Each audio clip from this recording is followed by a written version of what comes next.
Hello friends, എല്ലാവർക്കും പുതിയൊരു വീഡിയോയിലേക്ക് സ്വാഗതം. അപ്പോൾ ഇന്നത്തെ വീഡിയോ ഒരു സ്വീറ്റ് റെസിപ്പിയാണ് കേട്ടോ. അപ്പോൾ ഈസി ആയിട്ട് നമുക്ക് ബ്രെഡ് വെച്ചിട്ട് എങ്ങനെ ഗുലാബ് ജാമുൻ ഉണ്ടാക്കുന്നതെന്നൊന്ന് കണ്ടു നോക്കിയാലോ. ബ്രെഡ് ഉണ്ടെങ്കിൽ നമുക്ക് ഇൻസ്റ്റൻ്റായിട്ട് അപ്പോൾ തന്നെ നമുക്ക് സിമ്പിളായിട്ട് കുട്ടികൾക്കൊക്കെ തയ്യാറാക്കി കൊടുക്കാൻ പറ്റുന്നൊരു ഗുലാബ് ജാമുൻ റെസിപ്പി എങ്ങനെയാണെന്ന് നമുക്ക് കണ്ടു നോക്കിയാലോ. അപ്പോൾ ആദ്യം തന്നെ ഇതിലേക്ക് ഒരു പാക്കറ്റ് ബ്രെഡാണ് ഞാൻ എടുത്തിട്ടുള്ളത്. ഏത് ബ്രെഡ് വേണമെങ്കിലും, എന്ന് വെച്ചാൽ വീറ്റ് ബ്രെഡ് ഒഴികെ മൈദ കൊണ്ടുള്ള ഏത് ബ്രെഡ് വേണമെങ്കിലും എടുക്കാം കേട്ടോ. അപ്പോൾ അതിൻ്റെ സൈഡ്സൊക്കെ ഒന്ന് നമുക്ക് കട്ട് ചെയ്ത് മാറ്റാം. അപ്പോൾ അതിൻ്റെ വൈറ്റ് പോർഷൻ മാത്രമേ നമുക്ക് ആവശ്യമുള്ളൂ ഉണ്ടാക്കാനായിട്ട്. അപ്പോൾ അതൊക്കെ ഒന്ന് കട്ട് ചെയ്ത് കൊടുക്കാം. അപ്പോൾ ഇതാ സൈഡ്സൊക്കെ ഇതേ കട്ട് ചെയ്ത് മാറ്റിയിട്ടുണ്ട്. ഇനി നമുക്കിത് നല്ലതുപോലെ ഒന്ന് പീസാക്കി എടുക്കാം. അപ്പോൾ മിക്സിയിലൊന്നിട്ട് പൊടിച്ചെടുക്കേണ്ട, കൈ കൊണ്ട് തന്നെ നല്ലതുപോലെ ഒന്ന് കഷ്ണാക്കി എടുക്കുക. അതിനുശേഷം നമുക്കിത് കുഴച്ചെടുക്കാനുള്ളതാണ്.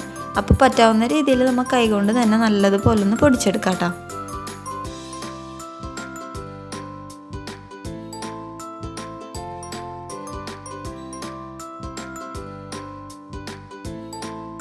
കൈ കൊണ്ടൊന്ന് നന്നായി പൊടിച്ചു കൊടുത്തതിന് ശേഷം നമുക്കിതിലേക്ക് ഒരു വലിയ ടേബിൾ സ്പൂൺ അളവിൽ പാൽപ്പൊടിയാണ് ചേർത്ത് കൊടുക്കേണ്ടത്. പാൽപ്പൊടി ഓപ്ഷണലാണ്, പക്ഷെ പാൽപ്പൊടി ചേർക്കുമ്പോഴാണ് നല്ലൊരു പ്രത്യേക ടേസ്റ്റ് ഇതിന് വരിക. അതുപോലെ തന്നെ അതിലേക്ക് 1 സ്പൂണോ 2 സ്പൂണോ അളവിൽ കുറച്ച് നെയ്യ് കൂടി ചേർത്ത് കൊടുത്തിട്ടുണ്ടെങ്കിൽ ടേസ്റ്റ് നല്ല പോലെ കൂടി നിൽക്കും കേട്ടോ. അപ്പോൾ ഇനി അതിലേക്ക് ആവശ്യത്തിന് വെള്ളം കൂടി കുറച്ചീശയായിട്ട് ഒഴിച്ചു കൊടുത്തതിന് ശേഷം നല്ലതുപോലെ കുഴച്ചെടുക്കുക.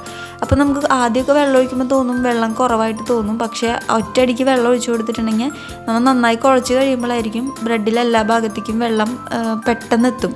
അത് കഴിയുമ്പോൾ ചിലപ്പോൾ വെള്ളം കൂടുതൽ പോലെ തോന്നും. അപ്പോൾ ആദ്യം തന്നെ കുറച്ച് വെള്ളം ഒഴിച്ചു കൊടുത്തിട്ട് നല്ലതുപോലെ മിക്സ് ചെയ്തതിന് ശേഷം ബാക്കി ഒഴിച്ചു കൊടുത്താൽ മതി. ഇനി നമുക്കിത് നല്ലതുപോലെ കുഴച്ച് സോഫ്റ്റ് ആക്കിയതിന് ശേഷം ഒന്ന് മാറ്റി വയ്ക്കാം. അപ്പോൾ അതേ ടൈമിൽ നമുക്ക് ഇതിലേക്ക് വേണ്ട ഷുഗർ സിറപ്പ് തയ്യാറാക്കിയെടുക്കാം. അപ്പോൾ അതിലേക്ക് ഞാൻ ഒരു പാനിലേക്ക് 1 കപ്പ് വെള്ളം ഒഴിച്ചിട്ട് അതിലേക്ക് 4 മുതൽ 5 ടേബിൾ സ്പൂൺ വരെയൊക്കെ നമുക്ക് ഷുഗർ ചേർത്ത് കൊടുക്കാം. അപ്പോൾ ഷുഗർ അധികം ചേർത്താലും കുഴപ്പമില്ല, പക്ഷേ കുറഞ്ഞു പോകാണ്ടിരുന്നാൽ മതി. പിന്നെ അതിലേക്ക് ഒരു 2-3 ഏലക്കായ പൊടിച്ചതും ഒരല്പം സാഫ്രോണും കൂടി ചേർത്ത് കൊടുക്കാം കേട്ടോ. സാഫ്രോൺ ഓപ്ഷനിലാണ്, കുങ്കുമപ്പൂവ്. അപ്പോൾ ഇവിടെ ഉള്ളതുകൊണ്ട് ഞാൻ ചേർത്ത് കൊടുത്തുന്നുള്ളൂ.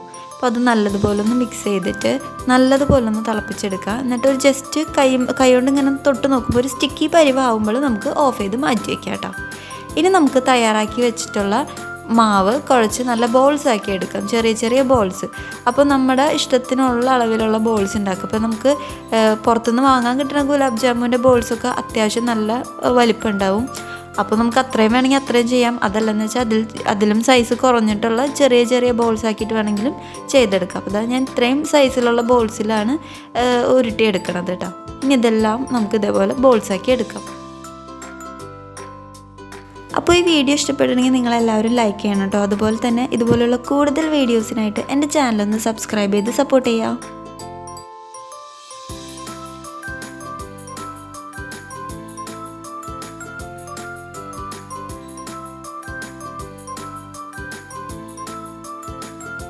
അപ്പം ഇനി നമുക്ക് ബോൾസൊക്കെ ഒന്ന് ഫ്രൈ ചെയ്തെടുക്കാം. അപ്പോൾ വെജിറ്റബിൾ ഓയിലിൽ ആണ് ഫ്രൈ ചെയ്തെടുക്കേണ്ടത്.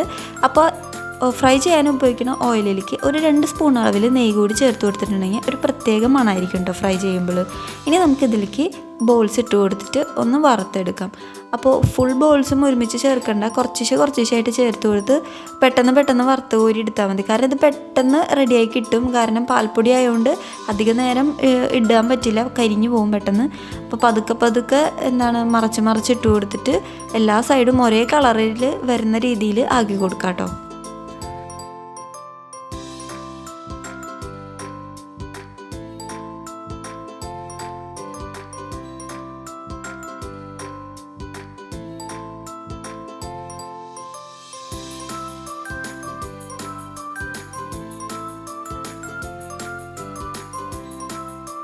അപ്പോൾ ഇതാ ഈ ഒരു കളറാകുമ്പോഴേക്കും നമുക്ക് കോരി മാറ്റാം കേട്ടോ. ഒരുപാട് അങ്ങോട്ട് ബ്രൗൺ കളർ ആവാൻ നിൽക്കണ്ട. ഒരു ലൈറ്റ് ഇളം ബ്രൗൺ കളറാകുമ്പോൾ തന്നെ നിങ്ങൾക്ക് കോരിയെടുക്കാം കേട്ടോ. അപ്പോൾ ഇത്രേ ഉള്ളൂ പണി. ഇത് നമുക്കിനി എല്ലാതും ഇതുപോലെ തന്നെ ഫ്രൈ ചെയ്തെടുക്കാം.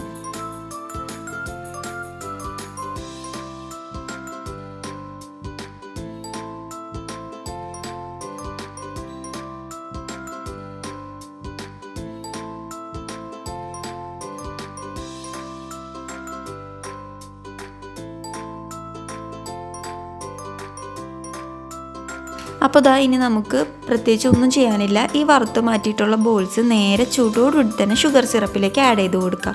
എന്നിട്ട് നല്ലതുപോലെ ഒന്ന് മിക്സ് ചെയ്തിട്ട് ഇതൊന്ന് സോക്ക് ചെയ്യാനായിട്ട് വെക്കാം. അപ്പോൾ ഒരു 4 മണിക്കൂർ മുതൽ 5 മണിക്കൂർ വരെ മിനിമം ഇത് റെസ്റ്റ് ചെയ്യാൻ വേണ്ടി മാറ്റി വയ്ക്കണം. പക്ഷേ ഏറ്റവും ബെറ്റർ എന്ന് പറഞ്ഞിട്ടുണ്ടെങ്കിൽ ഇന്ന് തയ്യാറാക്കിയിട്ട് നാളെ കഴിക്കണതായിരിക്കും കുറച്ചുകൂടി നല്ലത്. അപ്പോൾ നാളെ ആകുമ്പോഴേക്കും ബോൾസിലേക്ക് ഉള്ളിലേക്ക് ഷുഗർ സിറപ്പൊക്കെ നല്ലതുപോലെ ഇറങ്ങിയിട്ട് നല്ല സോഫ്റ്റായിട്ട് വരുന്നുണ്ടാവും. അപ്പോൾ ഇത്രേ ഉള്ളൂ നമ്മുടെ ഈസി ആയിട്ടുള്ള ബ്രെഡ് കൊണ്ട് തയ്യാറാക്കാൻ പറ്റിയിട്ടുള്ള ഗുലാബ് ജാമുൻ. അപ്പോൾ ആരും ഇനി ഗുലാബ് ജാമുനൊക്കെ കടയിൽ നിന്ന് വാങ്ങിച്ചങ്ങായിട്ട് പൈസ കളയേണ്ട കാര്യമില്ല. നമുക്ക് സിമ്പിളായിട്ട് വീട്ടിൽ തന്നെ ഇൻസ്റ്റൻ്റായിട്ട് തയ്യാറാക്കി എടുക്കാവുന്നതേ ഉള്ളൂ. കുട്ടികൾക്കൊക്കെ വളരെ ഇഷ്ടപ്പെടും. അപ്പോൾ നമ്മൾ തന്നെ തയ്യാറാക്കുന്നതുകൊണ്ട് ഹെൽത്തി ആയിരിക്കുമല്ലോ. അപ്പോൾ അത്രയേ ഉള്ളൂ. പിന്നെ നമുക്ക് പുതിയൊരു വീഡിയോയിൽ കാണാം.